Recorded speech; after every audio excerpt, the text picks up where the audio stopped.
We want to have a strong connection with our kids. That's really, really important. So in the chat, I want you to think about this. I want you to think about, why are you homeschooling?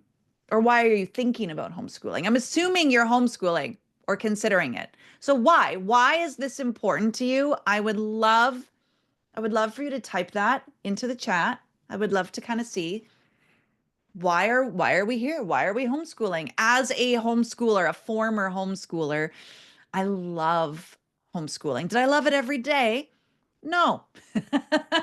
But overall, loved homeschooling. I loved being with my kids. I miss sitting on the couch, talking about current events, discussing, debating, critiquing. I miss um, watching videos together and discussing it. I miss family prayer. That was really important that we did as a family together. I miss just the conversations. I miss reading aloud when they were younger. I miss that. So I would love to know, like, what is it? Why are we homeschooling our children today? So type that into the chat if you can. Um, a little bit about me. I've been doing this for over a decade, and it started because I had three young boys, one of which displayed symptoms of ODD, oppositional defiance, extremely strong-willed. Some of my kids struggled with anger.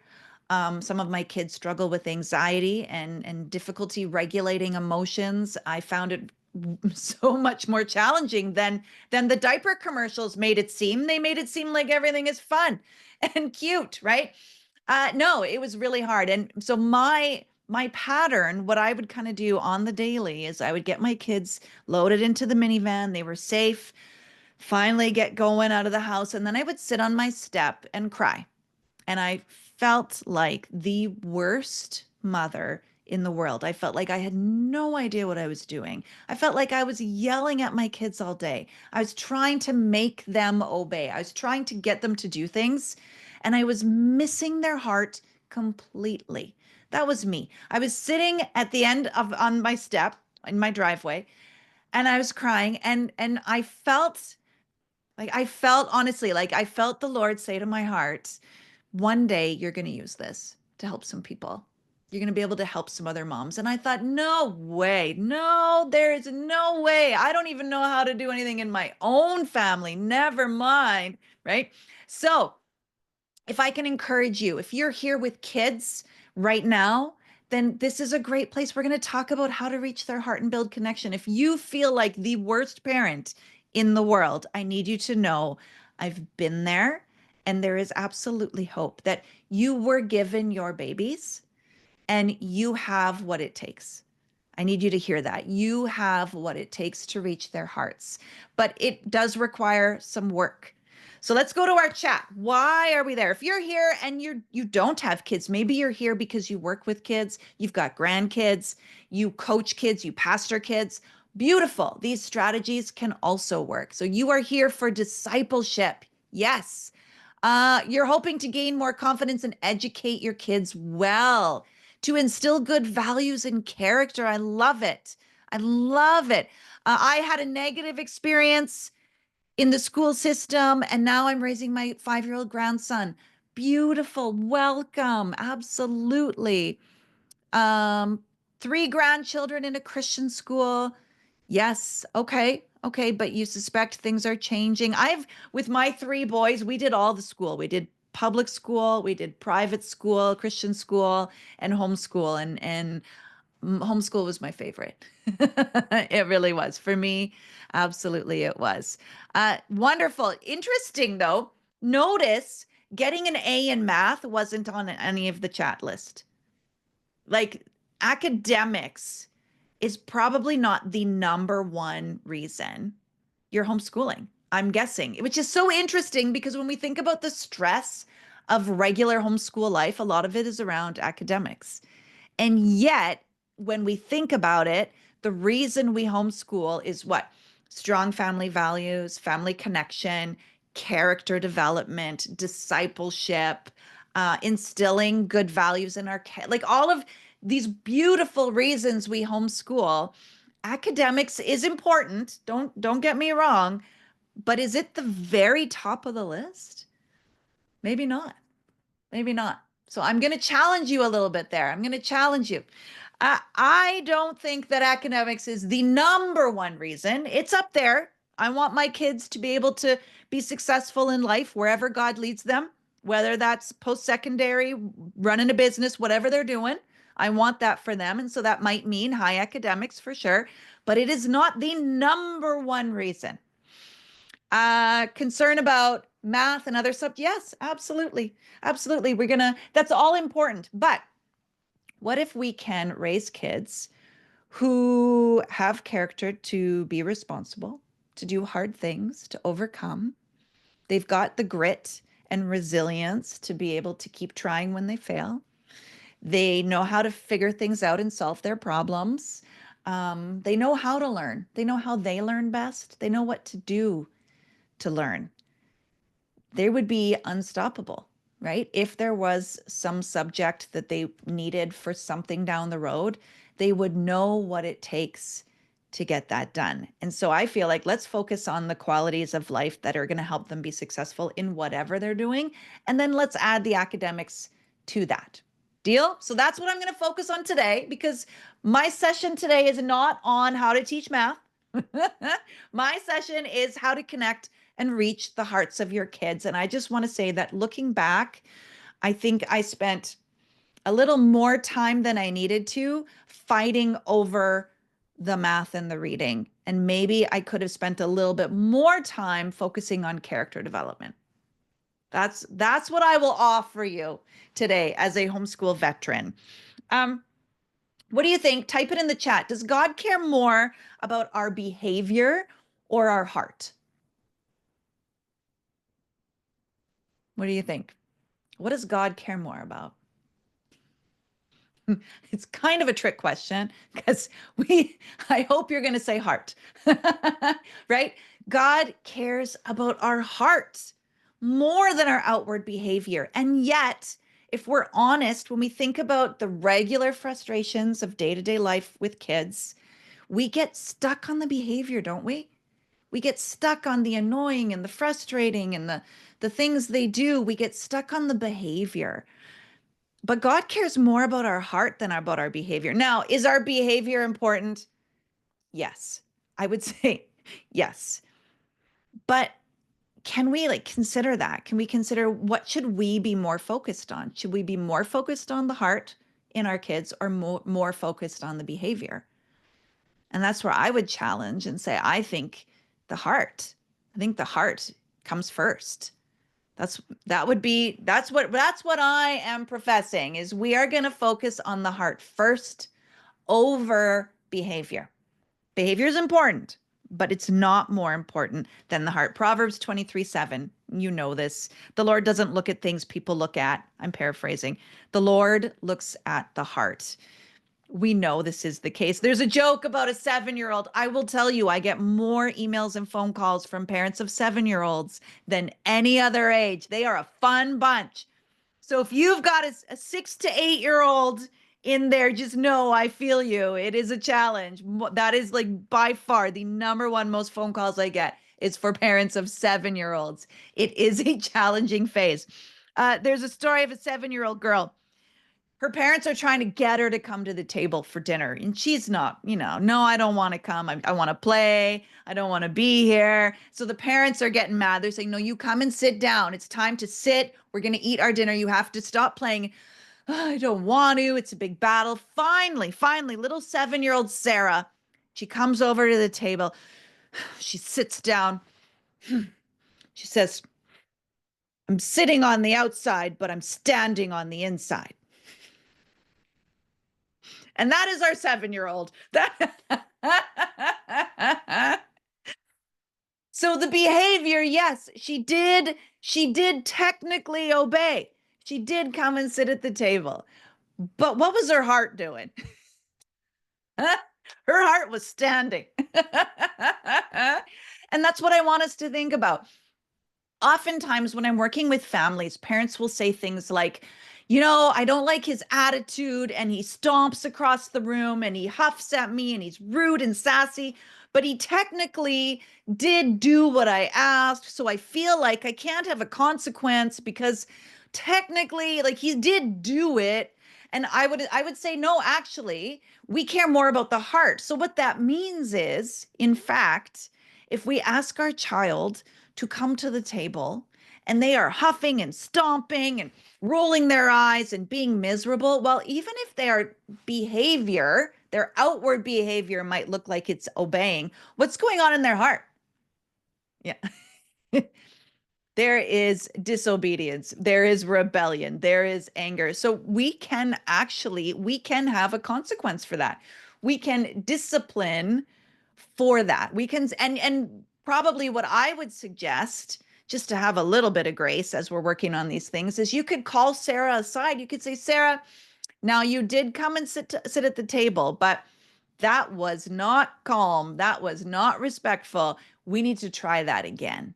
So I love the redo. I love a redo. What that will do is it will tell you what's going on right away. Because if I ask Sarah, sassy Sarah, to have a redo, one of two things are going to happen. She's either going to say, okay, and she's going to do it, and she's going to watch herself this time and choose to obey. In which case, we could say, that's great, fantastic. You chose to do the right thing. High five. Come on, let's have some dinner. Or she's going to look you in the eye and say, no, no, I meant it like that and I would do it again. So then 100%, you know exactly what's going on in the heart and we can move to a consequence. So I think the redo is a powerful tool. It's a way that you can connect. You can find out, it will reveal really quickly what's going on in the heart and it will kind of force your kids to make a choice. Okay, what am I going to do here? I can't do both. I can't kind of obey, but do it with a bad attitude. I have to choose. And so I think it's a great way to help your kids work through that. In the chat, what do you think about that? Maybe you're already doing something along those lines. Have you ever, instead of yelling, threatening, begging, getting mad, have you ever considered just pausing and having a redo? How'd that go?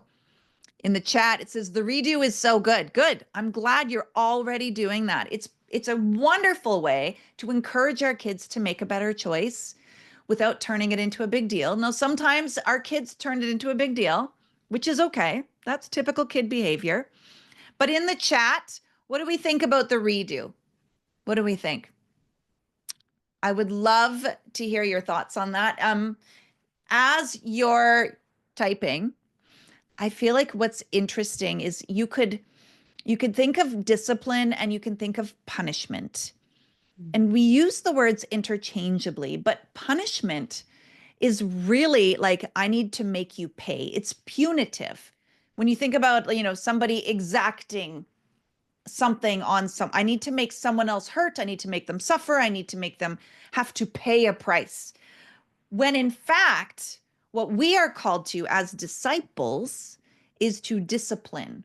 So to discipline is to make disciples. So instead of thinking about what they did wrong, one thing that will really help is as you're working through some of the harder things in parenting and homeschooling, think, what do I want them to do? Not what am I mad at them for doing?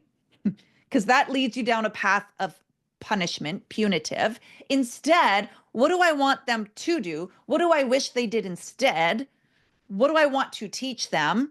And let's come up with a consequence that's more in line with that. So notice, even in the redo, we're encouraging our kids to make a better choice and to follow through doing it the way that we want it to be done.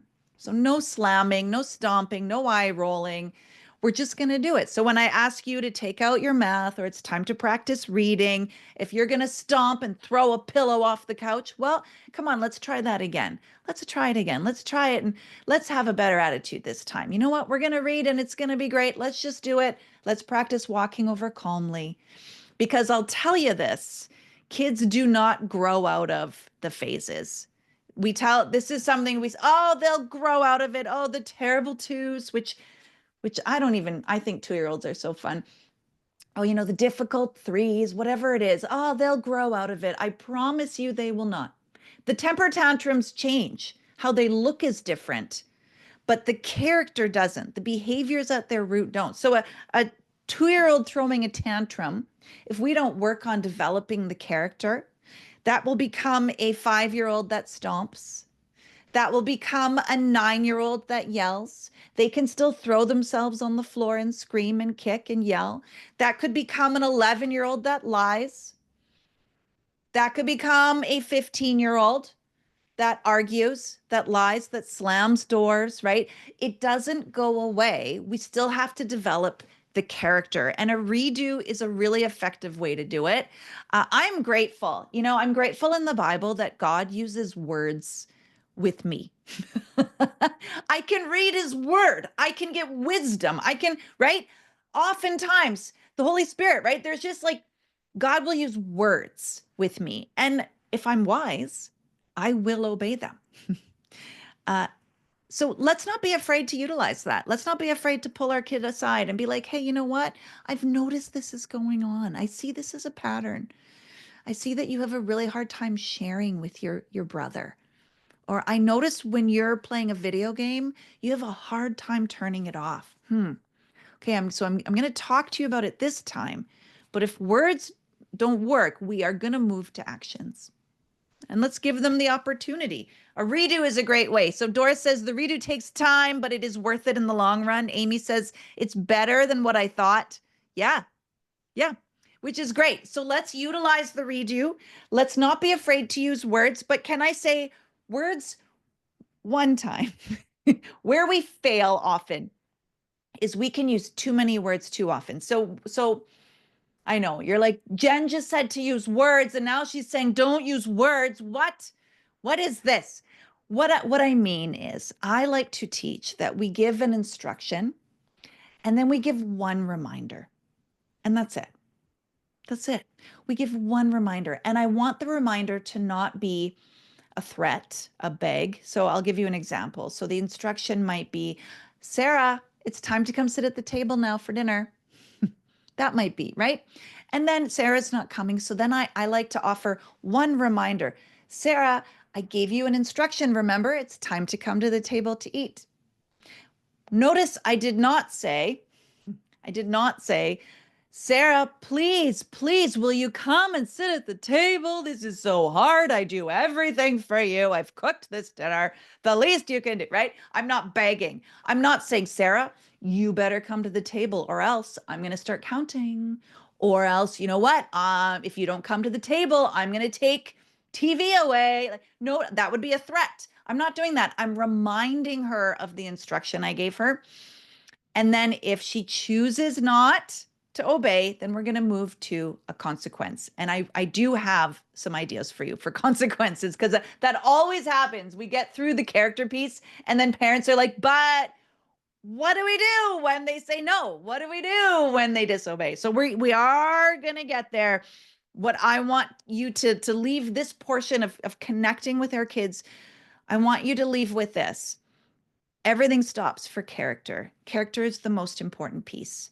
And in my homeschool days, my kids would try to push back on that. I would notice something. So where I would use words is I might pull someone aside and say, "Hey, you know what? I think the way that you're talking to your family right now is kind of mean. Like, can we talk about that?" So notice that's different than an instruction. That is me trying to offer some wisdom. That's where I would use words. In an instruction, I'm going to give the instruction and then I'm going to give one reminder, and then we move to action. But when we're offering wisdom, to pull a kid aside and say, hey, you know what? That didn't come out very, very well. Let's try that again. I think that's a great place to use words. Everything stops for character. In our home, I can remember multiple times where we were doing some homeschool subject and something would go wrong, let's say math, because that's a common one for lots of families, right? Math isn't going well, kids are angry. And so I just pause. We're pausing math. We're going to talk about, how we treat mom and how we can talk to mom and how we don't talk to mom. We're going to talk about, words that we use and words we don't use. We're going to do that. And we're going to have a consequence for that, which I'm going to get to. And my kids would push back. No, I don't have time. It's school time. I can't. I'll have to do it later. I have to get my math done. It's school time. And I would say, nope. Everything stops for character. Everything stops for character. Oh, but I'm supposed to be going to soccer practice right now. We have to leave. Nope. Everything stops for character. Oh, but my friend's over. Oh, well, everything stops for character. Everything. Everything. Character is the most important thing. The most important thing. So if there is a character weakness in your kids, everything stops. And we talk about that, and maybe we have a consequence for that. And that is the most important thing. Everything stops. So stomping, redo, rudeness. Out at a mall, we can have a redo in the mall.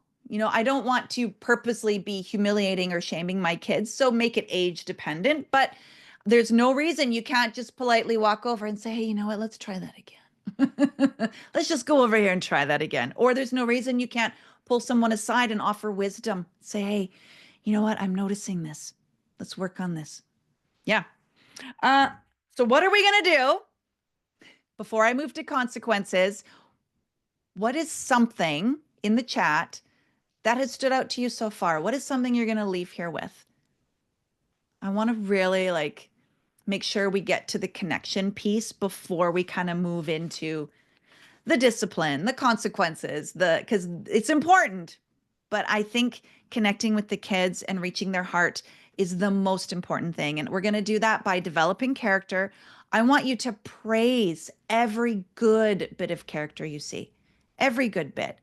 You know what? That was really kind. So kindness, that was responsible. Hey, you followed through. You finished that assignment without me having to ask you to. Wonderful. You put your boots away when you came in the house. Fantastic. That's great.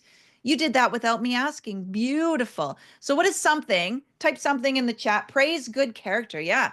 What's something that you're going to leave here with that's going to encourage you as you're going back into your life with kids, with grandkids, homeschooling, teaching, mentoring?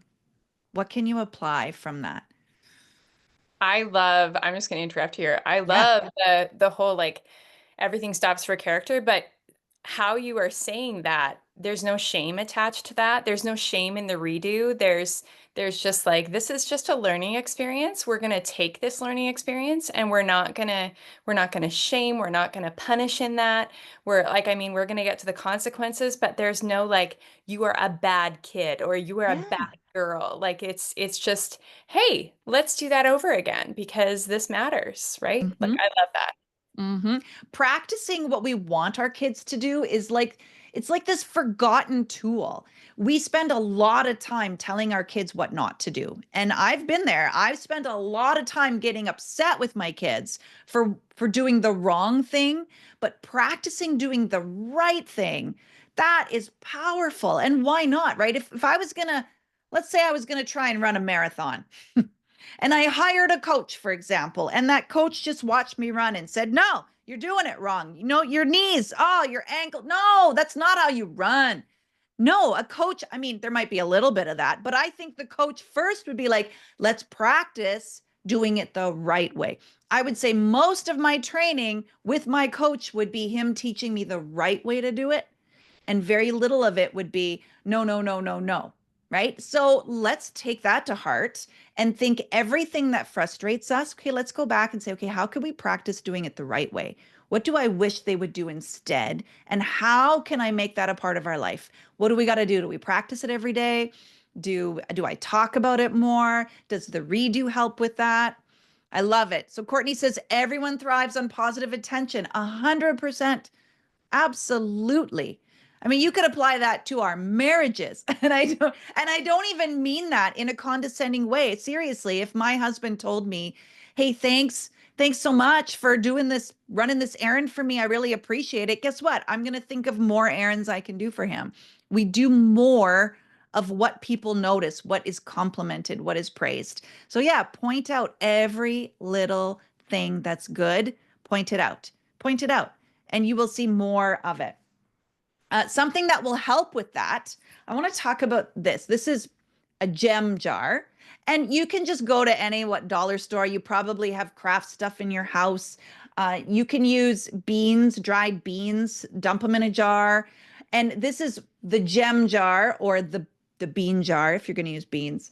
And the way that I utilize this is a cooperative activity. So all of the good character, everything good that you see, someone is kind to someone else, someone shares, someone does a nice thing, someone says good words, someone gives a hug, someone helps you without being asked, or when you ask them, they do it with a good attitude and a smile. Like that's wonderful. They do a good job. Then you're gonna put some gems in the jar. So you dump it out, you put a bunch in. Now, with just know for like this many gems, I'm not putting one in at a time. I'm putting probably 5 or 10 in at a time because I want to fill this up. And if you want to see a transformation in your home, do this, because my only rules for this is you can put in as many gems as you want for whatever you want. There's no like chart. There's no, kindness gives you 3 and emptying the dishwasher gives you 10. There's not, you decide. You decide. So let's say you're feeling good today. Everyone gets a whole pile of gems. And maybe the next day, maybe you would say, you know what? We're having a hard day, but we've only had 3 tantrums, not 6. So I'm putting gems in the jar. You know what? We're doing well. We're trying our best. You decide how to fill this up. The rule is, though, that the kids can't put gems in, only you. And they can't tell on themselves. They can't come up to you and say, Mom, I just put sister's book away. But what they can do is they can tell on their siblings. So sibling come up and say, Mom, sister just put my book away for me. So this is the way to fill it up, is to notice the good that's going on. You could notice it. You could say, hey, you know what? That was a kind way to say thank you. Or you came to the dinner table when I asked you to come. Wonderful. I'm throwing some gems in. You can put gems in. You just can't tell on yourself. So what that does is it fosters this cooperative kind of feeling in the home where all of a sudden the kids are noticing the good things people around them are doing. They're going to come up to you and say, you know what? My sister just said a nice thing to me, or my brother made me a snack. You're going to see the kids are all of a sudden going out of their way to like make each other's beds and help them and to say, you can go first. I just share, she just shared her toy with me. I want you to fill this up and I want it to take less than a week. So you have to start noticing the good. And I promise you, when you start to see little things, you will see more and more and more. Sometimes it can just feel like there's a black cloud in our house and it just feels heavy. But when you do this activity, it starts to shift that. And all of a sudden, wait a minute, like I'm seeing there's lots of positive actually. My kids, they're really good. They're good kids. And this isn't as hard as I thought it was, and there's lots of great things going on. And that was really kind what they did. So it helps us in our parenting, it helps us in our homeschooling, our teaching, but it also helps the siblings to remember that, hey, you know what? There's lots of really good, kind things about this family, and we can get along well. We can cooperate. So this has been a really powerful tool.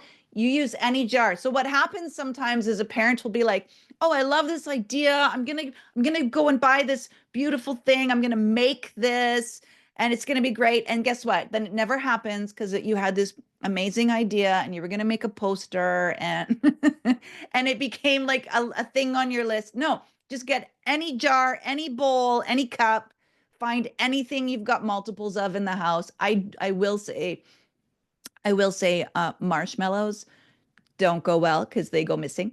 I will say I had one family use chocolate covered espresso beans. Not recommended. That was a wild homeschool day for but something, of course, make sure it's safe if you've got littles, all of that. But the gem jar, the bean jar, something. You can start at any time. There's very few rules. You decide. This has been a really great tool to just change the atmosphere in your home and start having more positivity, start seeing the good.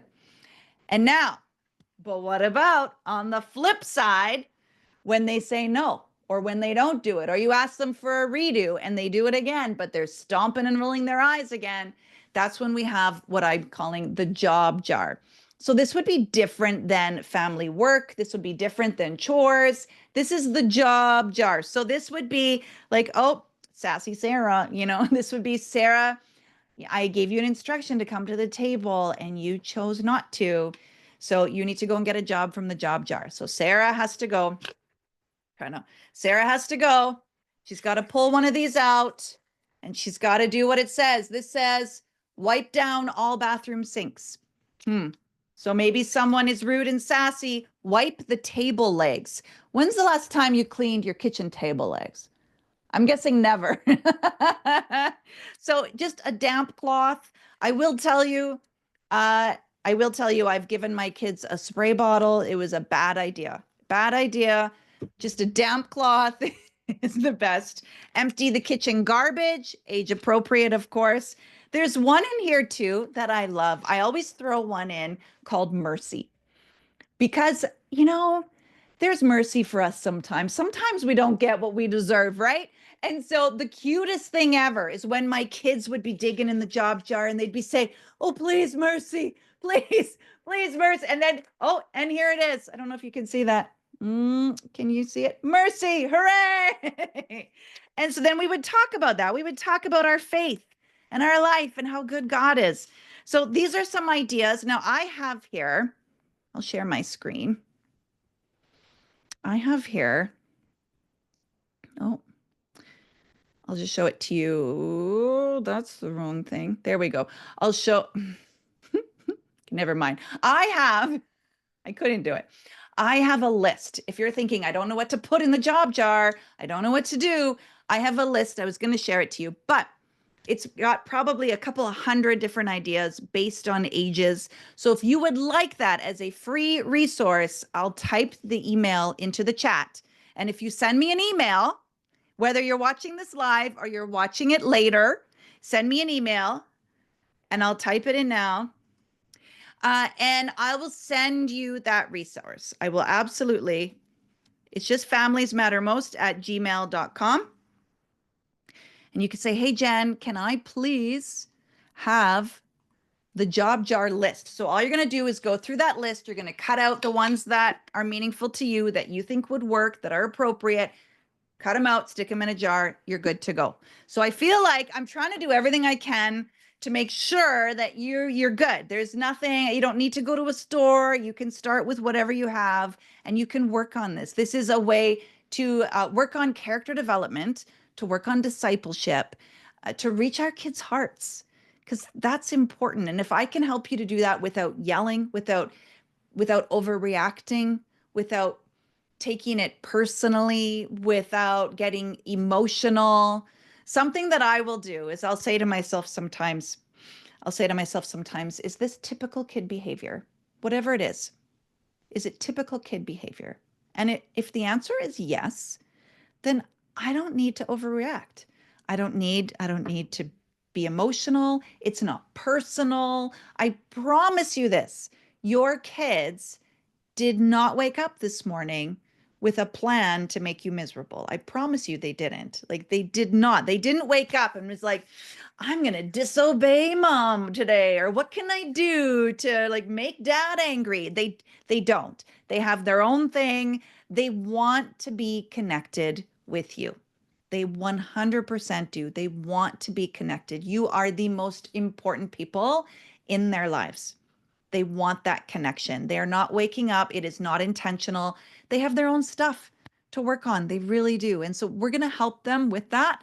And if we can reduce our emotion, that will help us to reach their hearts. Because I'll tell you, if we can stay calm and deal with the situation, let's say our kid has to take something out of the job jar, they have to go and wipe a table leg, and then they come back. They come back and say, "Okay, I did it. I wiped the table leg." Then you have an opportunity to talk to them if you're calm. And if they are calm too, and I find the job jar is the most effective way. I've experimented with all the things, with the going to bed early, removing privileges, taking away screens, fining them allowance. We've done it all, but the job jar is the most effective because it's immediate. It happens right now. They have to work it out. And so maybe they're angry when they start going, but it's something physical. They have to wipe something. They have to do some kind of movement. We're not sending them away to time out to sit by themselves and think about it. We're actually getting them to work. What I like about it is we're not saying, "Get out of my sight." We're saying, okay, you know what? You actually took away from the family here. Like you took away some of the value of the family. You need to add something back in. So you're going to do that. And then we're going to talk about it. And so I like that. I feel like it works well. I think the physicality of it is good for our kids to work out some of their frustration. Lots of times a kid might stomp into it. They get their job fine and they're wiping down the table.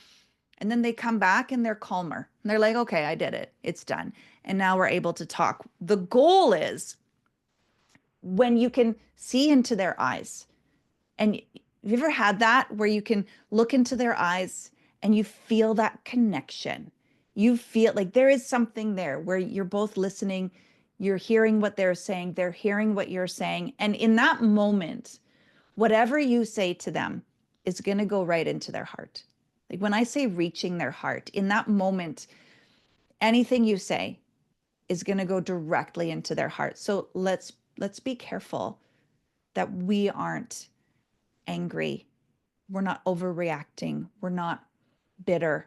We're not moving into that punitive, I want you to pay now. So I'm going to say something because I want you to feel hurt now because I felt hurt or you hurt your sister. Like let's really be careful of that and just recognize that we have an opportunity to speak life into them. And yes, the behavior might not be okay. And we need to work on it, absolutely. But the heart is important, and we don't want to risk that. We don't want to lose our connection with our kid. So, in closing, I wanted to I'm going to try sharing my screen one more time because I wanted you to see this. Let's see, what did I do wrong? I wanted you to see this. I also will add this if you want. If you send me an email, I will add this to what you get. Uh, let's see. Ta-da. You should be able to see this. Yep. I got it right this time. Okay. So when you get a puppy, do you know how to tell how big that dog is going to end up being? You probably do, right? You have to look at their paws. They could be the tiniest little puppy, but if you look and they have massive paws, you know what kind of dog you're dealing with. You know, they're really cute and small right now, but they are going to be massive. You can tell by looking into their paws. And at first, when you get this puppy, they're sweet and they're chewing on everything and they crash into the wall and they make a mess, but they are growing into their paws. They are developing, they are becoming who they were created to be. And what if we think about our kids that way? How can we help our kids develop their strengths while they are learning to manage their God given personalities? So if I were to say to you, my child is so bossy, my child is bossy. They are always arguing with me. They think they're right all the time. They want to be in charge of their siblings. They don't like, they want to go first. They don't like when someone else has the idea of the game. They want it to be their game, right? Then we would say, "Oh, is that leadership?" Actually, maybe their pause, right? There's leadership there. They're growing into their pause. So wouldn't it make sense if I were to say to you, our kids are going to get it wrong before they get it right, Hmm. right? Aren't we? When we're learning something, we're figuring something out, we probably are going to get it wrong before we get it right. So a child that is learning, developing leadership, how would they get it wrong at first? Yeah, doesn't that make more sense? Well, of course, a child with leadership inside them. Okay, how does that go wrong? Well, they're bossy. They lead, but it's not in a fun way. It becomes harsh. They're impatient. They're inflexible. They always have to be first. They want to lead, but nobody wants to follow, right? Like that, of course, that could look like a leader child growing into their paws. What if it's not on this piece of paper? I think it's on the next page here. What if you've got someone super artistic? Oh, great. It's not here. Well, we have creative. What if you've got someone super artistic and their God-given personality is going to be something along the lines of storytelling, creative, um, yeah, imaginating, like come imagining, thank you. Like that was it.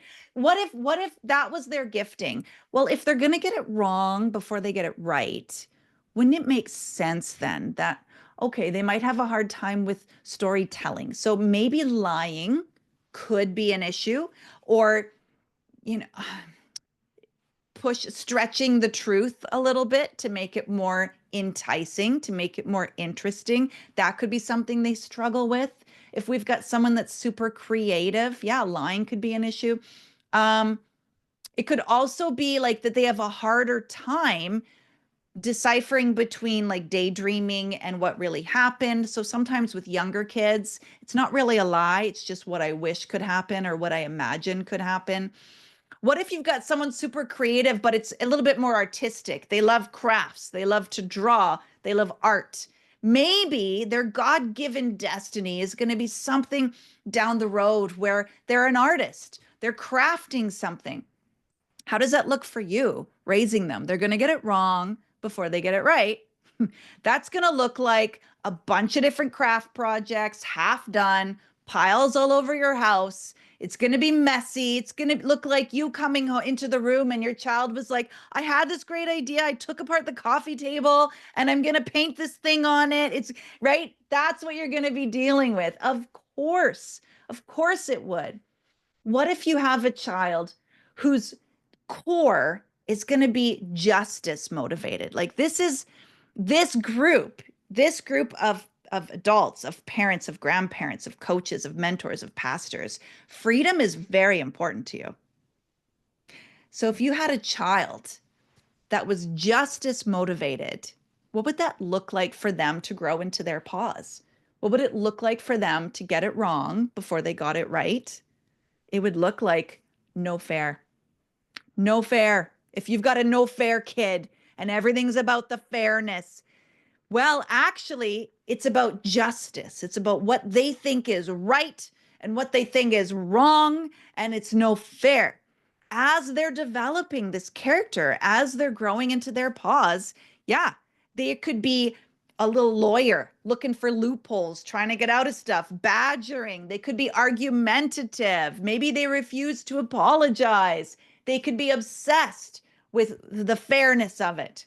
Yeah, so I want you to think about the most difficult, frustrating aspects of your children or the kids in your life. And let's think about it this way instead of what I don't enjoy about them. And I know you love them, but instead of that, what if it's oh, okay, what is inside them that we're going to develop? And instead of being upset with how they're created, let's let's really think about what can we do to bring out the gold. Okay, if I've got a justice motivated kid, let's talk about that. Let's talk about it and let's work on developing that idea of the right way and the wrong way to go about it. And how can I help them in that? If you've got a leader as a kid, how can I help them to see, okay, yeah, you want to lead, but you also want people to follow. So we got to work on some of these skills, you know? If you've got even at the bottom here, if you've got a child that deep down there's kindness in them, even that, even though you're thinking that could be a good thing, and it is, but where we can get it wrong is we can move too far into people pleasing. We can move too far into we're too lenient. We're going to compromise. We can't speak up. Maybe our child avoids conflict and they won't stand up. They won't say no. They won't, right? We can get it wrong that way too. So no matter what their God-given character qualities are, there's always those weaknesses that we get to help them. We get to encourage them to develop in it. So let's not make it mean we're doing something wrong as parents. Let's not make it mean that we have failed somehow. No, our kids are our kids. And I'm going to stop sharing. And instead of overreacting, taking it personal, making it mean that we've failed somehow and we have to fix them, let's instead just think of it as like, oh, okay, you know what? I think we're going to work on developing kindness. I think we're going to work on, justice and what that looks like. I see that there's creativity, there's artistic, abilities and talents and giftings in you, but we need to work on following through and diligence and responsibility. Let's think of it that way. So I wanted to leave you with that. I wanted to leave you with hopefully you feel encouraged to make character the most important thing. Yes, academics do matter, of course, but that's a different webinar. This webinar is about reaching the hearts of your kids. You can do it. You can do it and still have obedience. You can do it and still have consequences, but these consequences are designed to help you still connect, reach the hearts of your kids, not overreact, and really work with them as they are developing character. So that's it. That's what I have for you today. I would love your questions. If you send me an email to the website that I've put in the chat, thank you, Doris, for adding that in. I will send you that quality list if that will be helpful, and I can send you the job jar list also. That's fantastic. And if you're listening to this after we're live right now, just make sure you put in the email what you were listening to Oh, yeah. and what you would like to get from Jen. Jen actually has so many resources on her webpage. There's courses, there's newsletters and coaching and podcasts. I just encourage you to check it out. There's more freebies on her website as well. I was just checking them out last night and printing some off. Ah, yes. No, even though my kids are a little bit older, I wish that I had some of these tools when they were young. But I love all the ideas and good ideas to for even grandkids, like we were just seeing in the chat. Several of us are grandparents already. That's exciting. Jen, there's so many gems in there. Oh, the gem jar. That's right. I love the developing the strengths while learning to manage their God-given. Like just how we can actually take a look at like, okay, who did God make my child to be, and how can I help them to develop that? And what's the redeemed version of that look like? Yes. I love that. That's so good.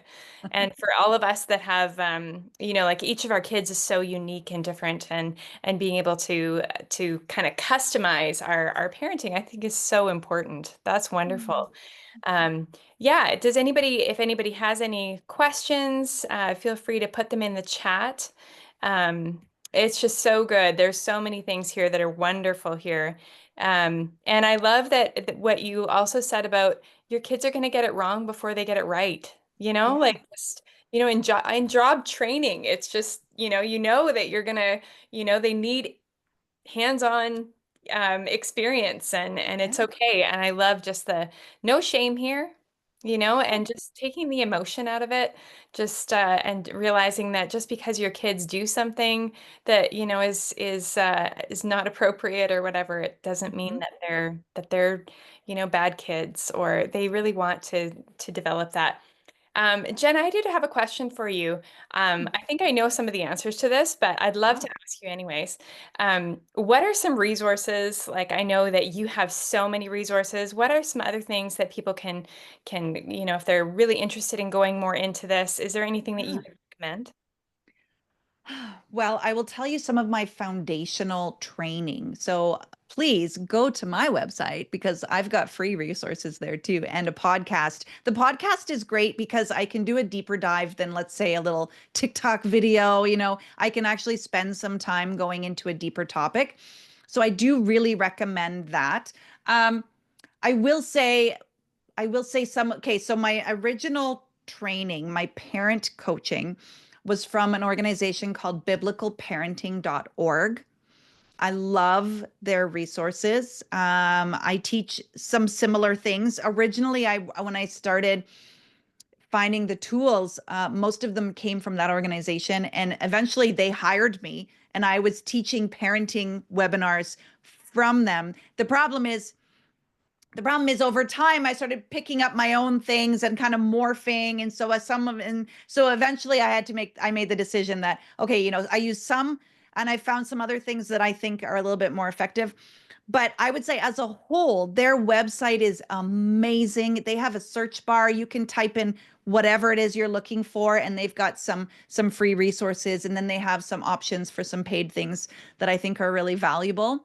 I think it's worth it. I would recommend that. I really love Gordon Neufeld, his book Hold On to Your Kids. I've taken parent training from him. A lot of my anxiety teaching. Oh, you've got it right there. I love it. Love it. Yep. I love Gabor Mate. I love Gordon Neufeld. A lot, yeah, a lot of the anxiety and the anger teaching that I do. I specialize. I'll tell you my jam, my specialties are strong-willed kids because I have one and I am one. I get and anxiety and anger. Like those would be like my specialties. So I would recommend that. Um, those would be my two top for sure. For sure. I do love that. Now, I if I could offer a caution, something that I know is really popular right now that I would say just be careful is the whole gentle parenting trend right now. There is a trend towards something called gentle parenting, and it's not all bad. There are some really great things, but I think what it's done without truly diving deep into what gentle parenting really is, it ends up looking like permissive parenting. And then we lose it and we yell, and then it becomes reactive parenting. So I would just, my caution would be to avoid just getting gentle parenting tips off of social media because you're only getting a minute or two at a time.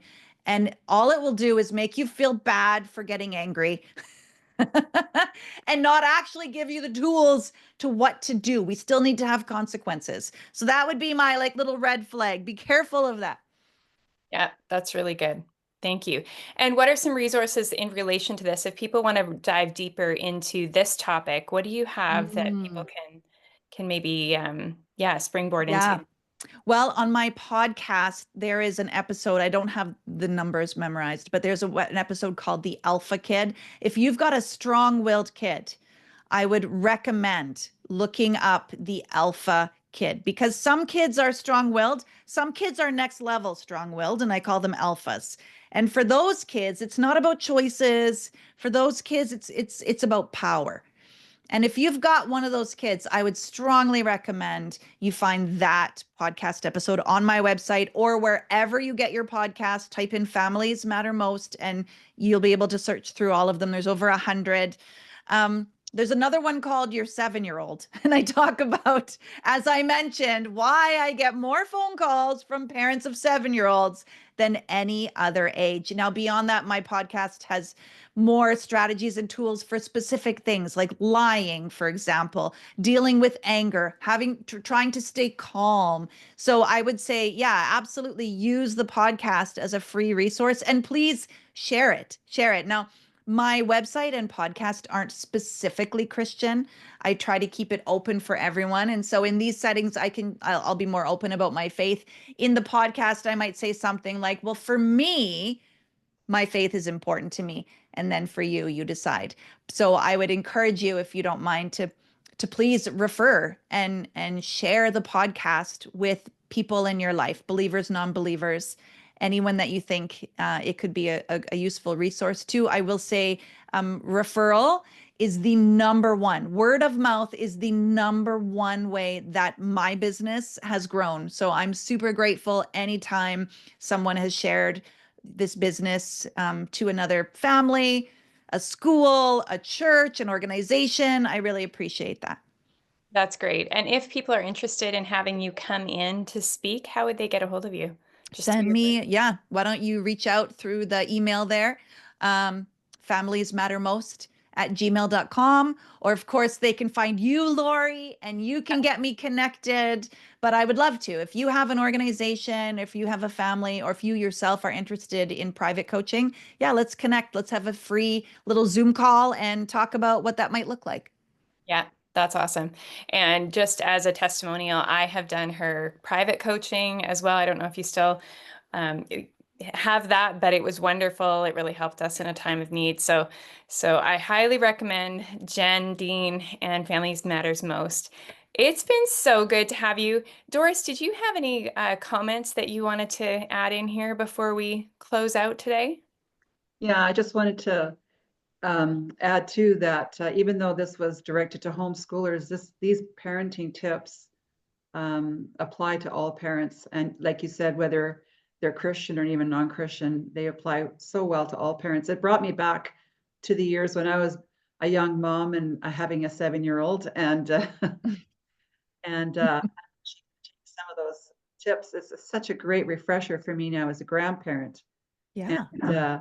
how to just be that grandma in their life and following up with the same principles, because it helps the parents as well if I'm being as diligent as a grandma, because I do spend a lot of time with them. Hmm. And it's just, yeah, your work is very, very appreciated. And we will close now. And thank you for everybody for signing in. And Jen Dean, especially your words today. And may God be with you as you continue to influence so many people. Thank you so much, Doris. All Yes. right.